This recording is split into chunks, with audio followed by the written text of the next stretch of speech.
नमस्कार साथियों, मैं कुलदीप कुमावत स्वागत करता हूं मेरे यूट्यूब चैनल के स्टडी सेंटर पर। साथियों, आज फिर से मैं आपके सामने उपस्थित हुआ हूं एक नया विषय लेकर, नई कविता लेकर, जो नेट के पाठ्यक्रम के लिए बहुत ही महत्वपूर्ण है। इसके साथ ही स्नातक और स्नातकोत्तर के जो विद्यार्थी हैं उनके लिए भी यह बहुत ही महत्वपूर्ण है, क्योंकि यह स्नातक स्नातकोत्तर यूजीसी नेट के पाठ्यक्रम में समाहित है। साथ ही साथ इससे संबंधित कई प्रश्न या इस कविता की कई पंक्तियां अक्सर परीक्षा में पूछी जाती है। नाम है परिवर्तन, कवि है सुमित्रा नंदन पंत। साथियों, जिनका जन्म 20 मई 1900 में हुआ और निधन 28 दिसंबर 1977 में हुआ। ग्राम कौसानी, अल्मोड़ा, उत्तराखंड से ये उत्तराखंड के निवासी हैं। प्रकृति के क्षेत्र में रमे हुए, प्रकृति में रले मिले जो सुमित्रा नंदन पंत है, जो प्रकृति के सुकुमार कवि कहे जाते हैं, आज उन्हीं का अपन वर्णन यहाँ किए जा रहे हैं। और उनकी जो कविता है उस कविता का मूल भाव, उद्देश्य, व्याख्या और इस कविता को पूरी तरीके से जानने का प्रयास करेंगे। ये सुमित्रा नंदन पंत का छायाचित्र आप देख सकते हैं। साथियों, एक महत्वपूर्ण बात, अगर आपने मेरे चैनल को सब्सक्राइब नहीं किया है तो सब्सक्राइब, लाइक, कमेंट और शेयर जरूर करें। देखते हैं इनकी जो पल्लव कविता है उसके बारे में देखते हैं। पल्लव कविता जानने से पहले इसके बारे में थोड़ा सा देख लेते हैं कि पल्लव जो कविता है वह पल्लव काव्य संग्रह, पल्लव जो काव्य संग्रह है वह 1926 में प्रकाशित हुआ था। इसी में संकलित है परिवर्तन कविता। परिवर्तन कविता जो कि 1924 में लिखी गई थी। इस कविता को पढ़ने के पश्चात पंत का जो गहरा व्यक्तित्व है, गहन व्यक्तित्व है, जो प्रतिभा के जो ये कवि है, उनके बारे में बहुत ही अच्छी जानकारी हमें प्राप्त होती है, या इनके व्यक्तित्व के बारे में हम इस कविता को पढ़कर जान पाते हैं। आपको पता है कि यह एक छायावादी कवि है और छायावाद में इन्होंने बहुत ही महत्वपूर्ण साहित्य लिखा है, जिसके कारण छायावाद का हिंदी साहित्य में अपूर्व महत्व है। साथियों, इनका प्रवेश वीणा, ग्रंथि, उच्छ्वास आदि प्रारंभिक कविताओं के साथ होता है और पल्लव कविता का प्रकाशन होने के पश्चात इनकी प्रसिद्धि होती है। यह इस समय में आते हैं जब ब्रज और खड़ी बोली का जो संघर्ष था वह चल रहा था, और पल्लव की रचना करके जो ब्रज और खड़ी बोली के विवाद को खत्म कर खड़ी बोली में काव्य की निर्विवाद प्रतिष्ठा की। सौंदर्य बोध के कवि हैं। लंबी कविता परिवर्तन जो कि पल्लव में संकलित है। इन्होंने बताया है, इस कविता के माध्यम से इन्होंने बताया है कि संसार में सबसे बड़ी जो ताकत है वह क्या है? परिवर्तन है। परिवर्तन जिसके सामने मनुष्य कठपुतली मात्र है, मनुष्य कुछ भी नहीं कर पाता, क्योंकि सदियों से परिवर्तन होता आया है, चाहे वह इस सृष्टि में हो, चाहे वह मनुष्य में हो या किसी भी तरह से हो। प्रकृति के सहारे परिवर्तन जो कविता है उस कविता की व्याख्या की गई है कि किस किस तरीके से प्रतीकात्मक शैली में मनुष्य में परिवर्तन हुआ है, इस सृष्टि में परिवर्तन हुआ है। जो अपनी जो धरती थी या पूरा भारत जो था वह किसी समय सोने की चिड़िया कहलाता था, आज उसमें किस तरीके से परिवर्तन हुआ है उसका अंकन इस कविता के अंतर्गत किया गया है। धरती का जो सौंदर्य है उसका पुरातन जो रूप है, उस पुरातन रूप को इसके माध्यम से, इस कविता के माध्यम से उकेरा गया है और नवीन रूप में समाहित किया गया है। देखते हैं, आज कहाँ वह पूर्ण पुरातन, वह सुवर्ण का काल, भूतियों का दिंगत छवि जाल, ज्योति चुंबित जगती का भाल, राशि राशि विकसित वसुधा का वह यौवन विस्तार, स्वर्ग का की सुषमा जब साभार धरा पर करती थी अभिसार, प्रसूनों के शाश्वत श्रृंगार, स्वर्ण भृंगों के गंध विहार, गूंज उठते थे बारंबार सृष्टि के प्रथमोद्गार, नग्न सुंदरता थी सुकुमार, रिद्धि और सिद्धि अपार, अय विश्व का स्वर्ण स्वप्न, संस्कृति का प्रथम प्रभात, कहाँ वह सत्य वेद विख्यात, दुरित दुख दैन्य न थे जब ज्ञात, अपरिचित जरा मरण भ्रूपात। देखो कितनी महत्वपूर्ण बात बताई गई है कि आज कहाँ वह पूर्ण पुरातन वह सुवर्ण का जाल। सुवर्ण मतलब सोना, की जो भारत जो सोने की चिड़िया कहलाता था, जहाँ भारत में भर भर के मतलब खूब सारा सोना था, पूरा भारत सोने की चिड़िया कहलाता था, वह स्थिति जो प्राचीन काल की थी वह आज कहाँ चली गई है। पूर्ण पुरातन अर्थात बहुत पुरानी, जो आज कहाँ अर्थात वह कहाँ है, वह अब बिल्कुल भी नहीं है। परिस्थितियां बदल चुकी है, सभी में परिवर्तन हो चुका है। भूतियों का दिंगत छवि जाल, भूतिया मतलब ऐश्वर्य, ऐश्वर्य का जो अनंत छवि जाल था वह आज कहाँ चला गया। ज्योति चुंबित जगती का भाल, जगती मतलब धरती की, जो धरती ऐश्वर्य को चुंबित करती थी, आकाश को चुंबित करती थी, वह उस जगती का धरती का भाल आज कहाँ है। कवि प्रश्न कर रहा है, कवि पूछ रहा है, प्रश्नवाचक चिन्ह है, कि वह जो उस समय की जो परिस्थितियां थी वह आज कहाँ है। राशि राशि विकसित वसुधा का वह यौवन विस्तार, और वसुधा ये जो धरती है, उस पृथ्वी जो एक समय यौवन अवस्था में थी, उसका विस्तार भरपूर था, वह यौवनावस्था आज कहाँ चली गई है। जो एक समय बहुत ही खिलखिलाती रहती थी, प्रसन्न रहती थी, वह आज कहाँ है। स्वर्ग की सुषमा सब जब साभार, जब इस धरती पर स्वर्ग की शोभा विद्यमान थी, वह आज कहाँ है। और वह शोभा, स्वर्ग की शोभा जो धरती पर अभिसार मतलब मिलन करती थी, अर्थात धरती पर दिखाई देती थी स्वर्ग की शोभा, आज वह नहीं है। और यह धरती जो प्रसन्नों के शाश्वत श्रृंगार अर्थात फूलों के साथ श्रृंगार किया करती थी, वह भी नहीं है, अर्थात परिवर्तन हो चुका है। यह परिवर्तन मतलब जो यह कब की स्थिति बताई जा रही है, यह जो समय बीत चुका है, उस बीते हुए समय की स्थिति कवि इन पंक्तियों के माध्यम से कह रहा है कि गूंज उठते थे स्वर्ग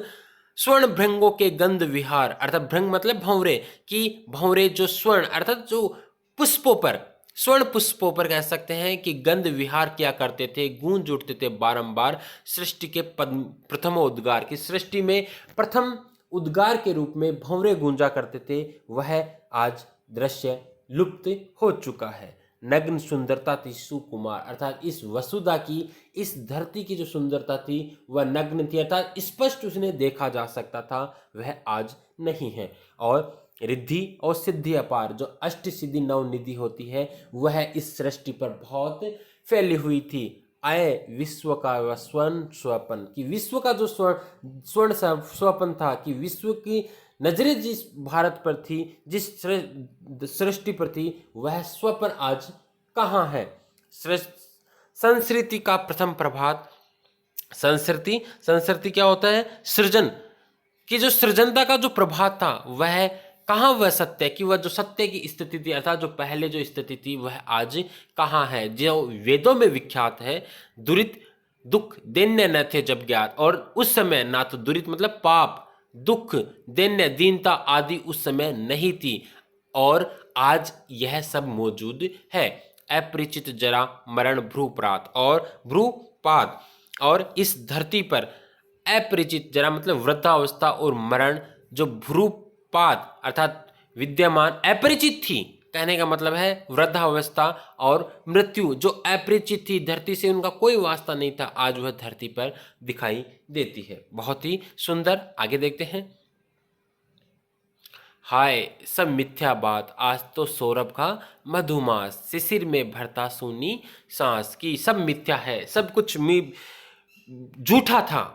क्या कहा जा रहा है कि अब वर्तमान की इन पदों के माध्यम से जो वर्तमान की जो स्थिति है, उस वर्तमान की स्थिति को कवि चित्रित कर रहा है। क्या कह रहा है कि आज तो सौरभ का मधुमास, शिशिर में भरता शून्य सांस, की आज तो सौरभ का मधुमास है, शिशिर में भरता शून्य सांस, की शिशिर की ऋतु जो आती है उसमें भी मधुमास कहीं नहीं है।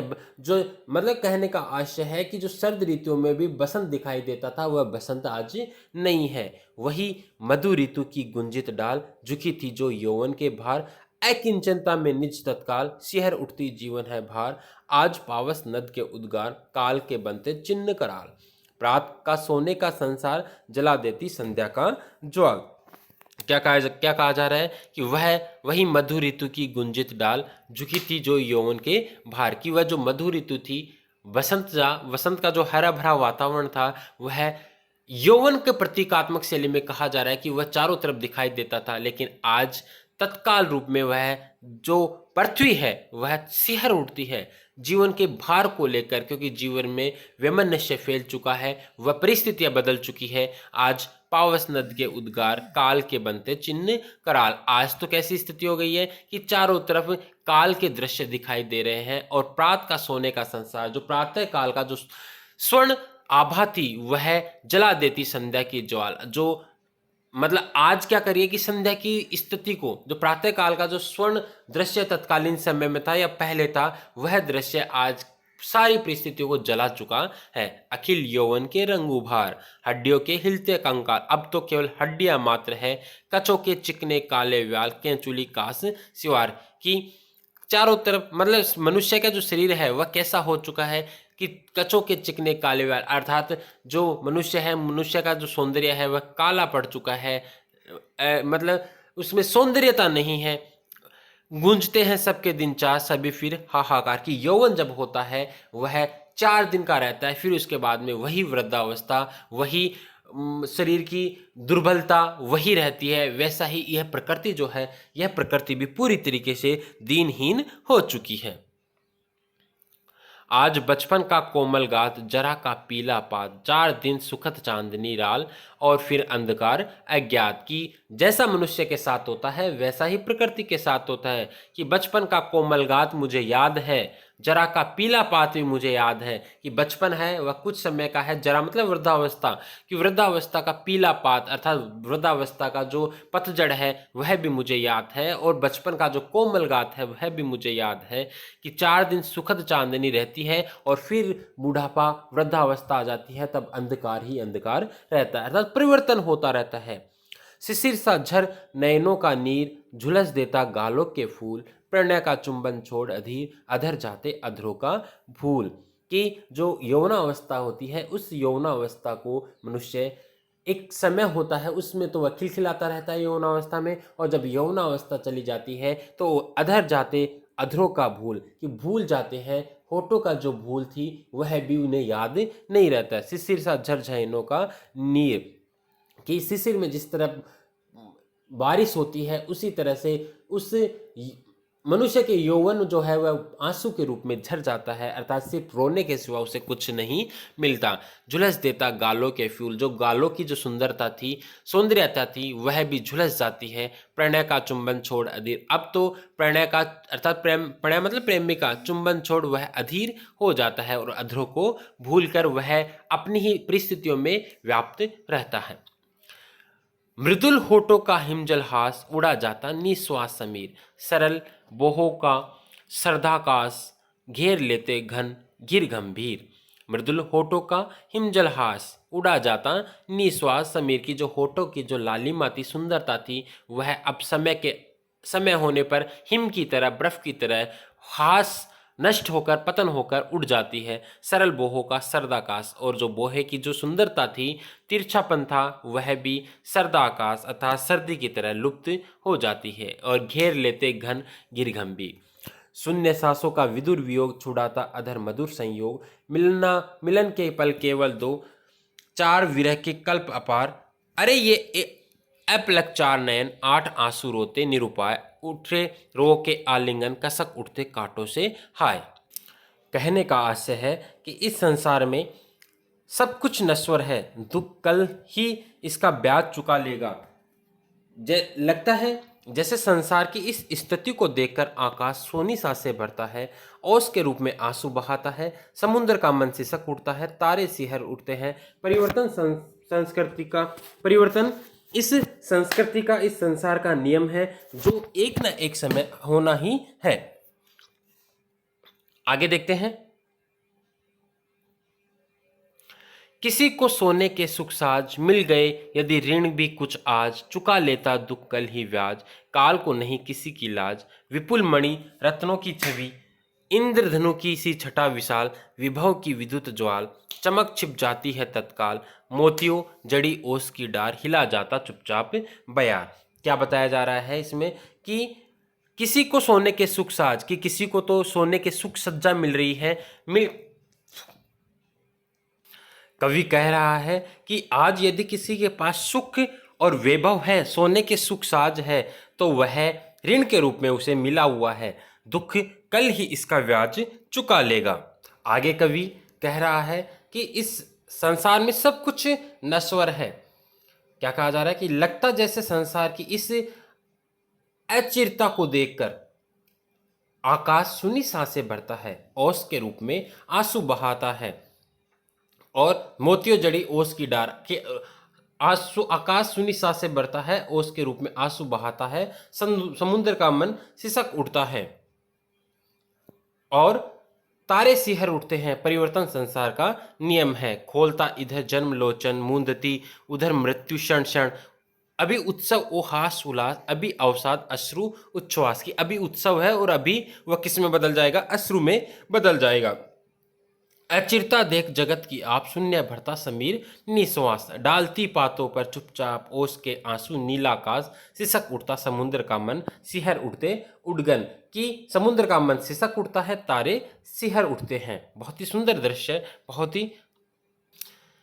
यह कविता उस दौर की कविता है जब प्रबंधात्मक रचना विधान को विशेष सम्मान प्राप्त हुआ था और उसके महत्व के बारे में किसी को कोई संदेह नहीं था, किसी को कोई अचरज नहीं था। उस दौर की यह कविता, इस कविता के महत्व को विद्वानों ने स्वीकार किया है और शांति प्रसाद द्विवेदी ने कहा है, शांति प्रिय द्विवेदी ने कहा है कि उसमें परिवर्तन में विश्व की करुण अभिव्यक्ति इतनी वेदनाशील हो उठी है कि वह सहज ही सभी हृदयों को अपनी सहानुभूति के कृपा सूत्र में बांध लेना चाहती है। और इसी के संदर्भ में डॉक्टर नगेंद्र ने लिखा है कि वास्तव में पंत जी ने न तो इससे पूर्व ही और न इसके बाद ही इतना आवेशपूर्ण कविता लिखी है।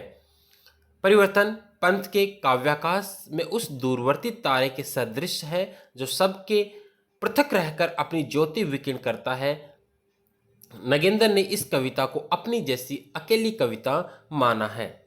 और आगे पंक्तियां इस प्रकार है, अहे निष्ठुर परिवर्तन, तुम्हारा ही तांडव नर्तन, विश्व का करुण विवर्तन, तुम्हारा ही नयनोन्मिलन, निखिल उत्थान पतन, अहे वासुकी सहस्त्रफन, लक्ष्य अलक्षित चरण तुम्हारे चिन्ह निरंतर, छोड़ रहे हैं जग के विक्षत वक्ष स्थल पर, सत सत फेनोच्छ्वासित स्फीत फुत्कार भयंकर, घुमा रहे हैं घनाकार जगती का अंबर, मृत्यु तुम्हारा गरल दंत, कंचुक कल्पनांतर, अखिल विश्व की विवर वक्र कुंडल दिग्मंडल। इसमें बताया जा रहा है कि अहे निष्ठुर परिवर्तन, परिवर्तन को ताना दिया जा रहा है कि तुम्हारा ही तांडव नर्तन, कि तुम्हारे तांडव नृत्य के कारण विश्व जो है वह करुण विवर्तन में बदल चुका है। तुम्हारा ही नयनोन्मिलन, निखिल उत्थान पतन, कि इसमें तुम्हारा ही नयनोन्मिलन हो रहा है, निखिल उत्थान है, पतन है। अहे वासुकी सहस्त्रफन, वासुकी के सहस्त्रफन को संबोधित करके कहा जा रहा है कि लक्ष्य अलक्षित चरण तुम्हारे चिन्ह निरंतर, कि लक्ष्य क्या है, अलक्ष्य क्या है, वह सब कुछ तुम्हारे कारण हो रहा है, इस परिवर्तन के कारण हो रहा है। और छोड़ रहे जग के विक्षत वक्ष स्थल पर शत शत फेनोच्छ्वासित स्फीत फुदकार भयंकर। क्या कहा जा रहा है कि विनाश का रूप तथा संसार की नश्वरता और उसकी सतत परिवर्तनशीलता पर चिंतन करते हुए कवि कह रहा है, मनुष्य के जीवन के लिए किए गए विभिन्न प्रतीक चित्रों के द्वारा यह सिद्ध किया गया है कि इस नश्वर संसार में सुख और शांति केवल भ्रांति है और भ्रांति है। मृत्यु तुम्हारा गरल दंत, की मृत्यु अंत है तुम्हारा, और यही कंचुक कल्पनांतर, अखिल विश्व की विवर वक्र कुंडल दिकमंडल। अह दुर्जय विश्वजीत, नवाते सतसुरवर नरनाथ, तुम्हारे इंद्रासन तल मात, घूमते शत शत भाग्य अनाथ, सतत रथ के चक्रों के साथ, तुम नर्षद से जगती पर चढ़ अनियंत्रित करते हो संसृत को उत्पीड़न, पद मर्दित नग नग्र कर भगन भवन प्रतिमाएं खंडित, हर लेते हो विभव कलाश कौशल चिर संचित, आदि व्याधि भव वृष्टिवात उत्पात अमंगल, वहनी बाढ़ भूकंप तुम्हारे विपुल सैन्य दल, अरे निरंकुश पदाघात से जिनके विहवल हिल हिल उठता है टलमल पद दलित धरातल।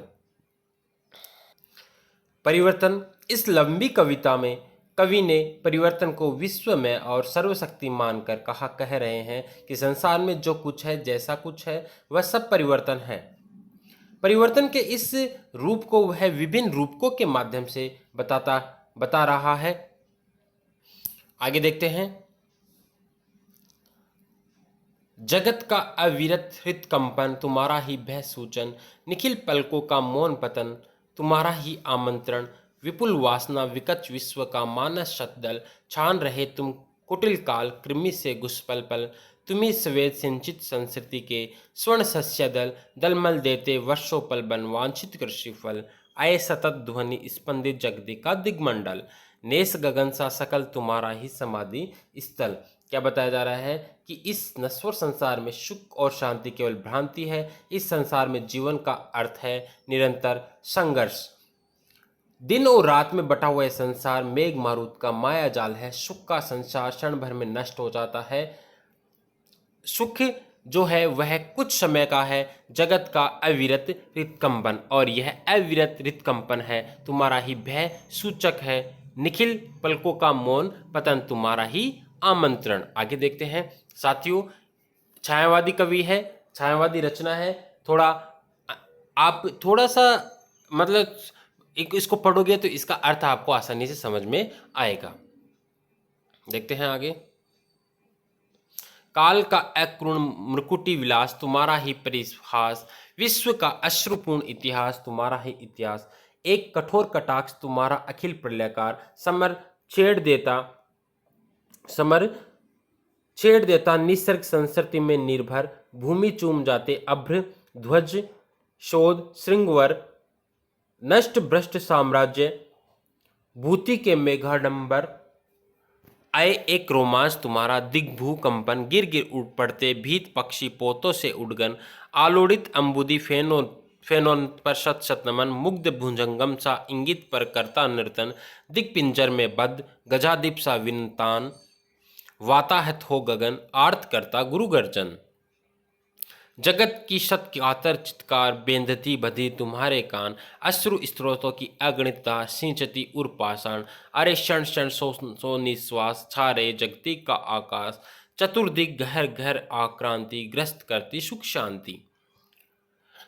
हाय री दुर्बल भ्रांति कहाँ नश्वर जगती में शांति, सृष्टि ही का तात्पर्य अशांति, जगत अविरत जीवन संग्राम, स्वप्न है यहाँ विराम, 100 वर्ष नगर उपवन 100 वर्ष विजन वन। की 100 वर्ष तो नगर उपवन है और 100 वर्ष विजन चारों तरफ सूखापन है। यही तो है असार संसार, सृजन सिंचन और संहार। यही है सृजन सिंचन और संहार। आज गर्वोन्नत हर में अपार, की आज हर्ष गर्व है। रत्न दीपावली है, दीपावली दीप की अवली है, दीप की कतार है, मंत्रोच्चार है, उल्लुकों के कल भग्न विहार। कल क्या होगा कि उल्लू होते हैं उन उल्लू के भग्न होंगे, विहार टूटे हुए विहार होंगे, झिल्लियों की झनकार होगी।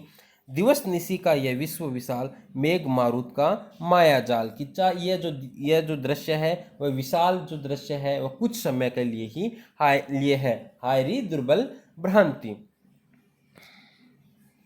अरे देखो इस पार दिवस की आभा में साकार, दिगंबर सहम रहा संसार, हाय जग के करतार।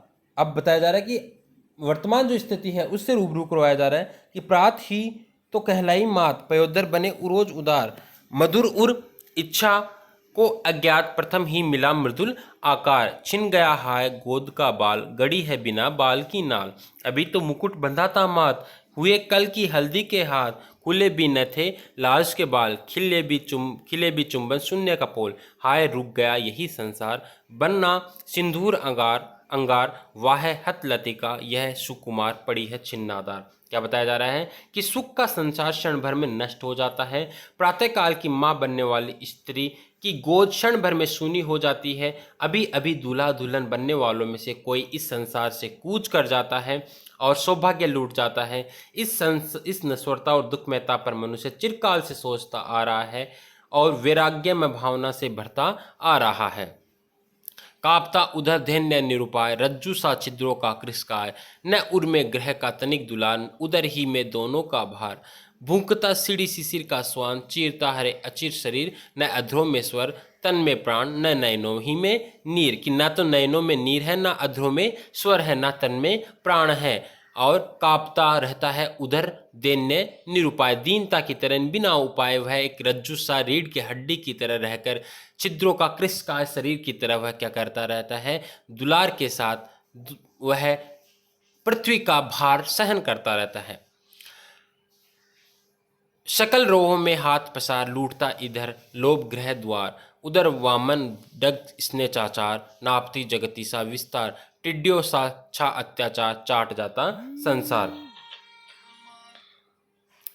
आगे क्या बताया जा रहा है, कामनाओं के विविध प्रहार, छेड़ जगती के उर के तार, जगाते जीवन की झंकार, स्फूर्ति करते संचार, चूम सुख दुख के पुलिन अपार, छलकती ज्ञानामृत की धार, पिघल होठों का हिलता हास, दृगों को देता जीवन दान। वेदना ही में तप कर प्राण, दमक दिखलाते स्वर्ण हुलास, तरसते हैं हम आठों याम, इसी से सुख अति सरस प्रकाम, झेलते निसी दिन का संग्राम, इसी से जय अभिराम, अलभ है इष्ट अतः अनमोल, साधना ही जीवन का मोल।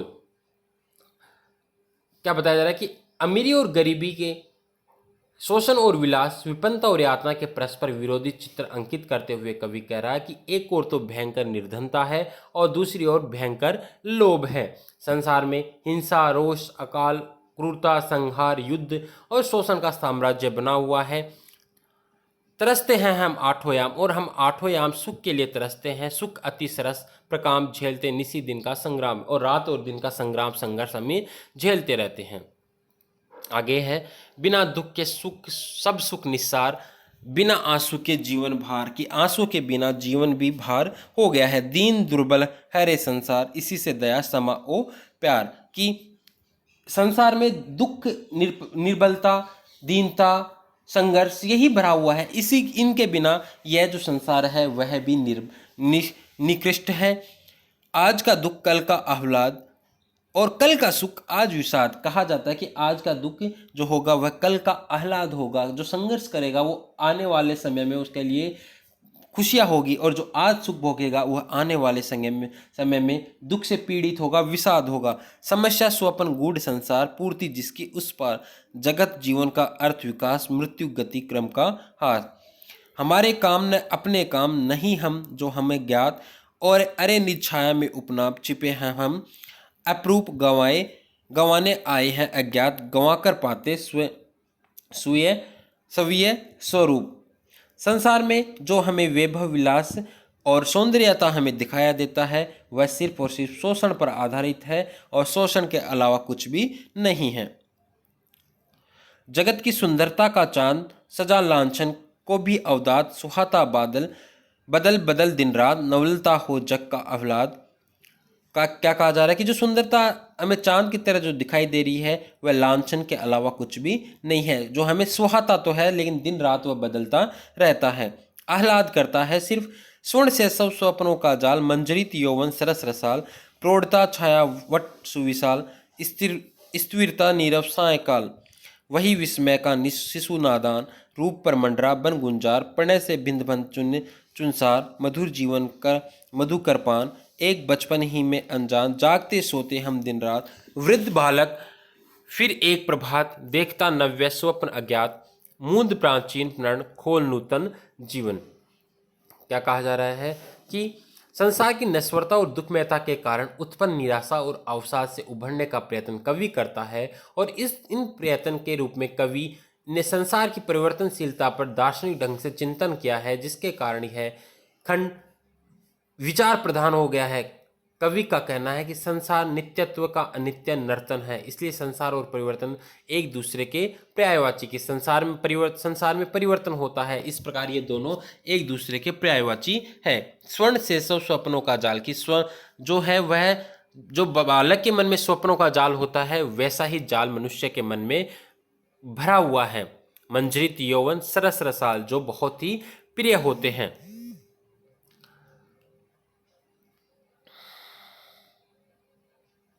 कवि कह रहा है कि यदि दुख न हो तो सुख में कोई सार नहीं है, आंसुओं के बिना जीवन बोझ बन जाएगा, हमारे काम वस्तुतः हमारे काम नहीं है। इस सारे चिंतन के बावजूद जब कवि दुख को सुख में और सुख को दुख में बदलते देखता है तो फिर उलझ जाता है कि उसे लगता है कि समस्या स्वप्न गूढ़ संसार पूर्ति जिसकी उस पार। पंत के इस चिंतन में विभिन्न भारतीय अभारतीय दार्शनिक सिद्धांतों को झलक दृष्टिगत होती है। आगे देखते हैं।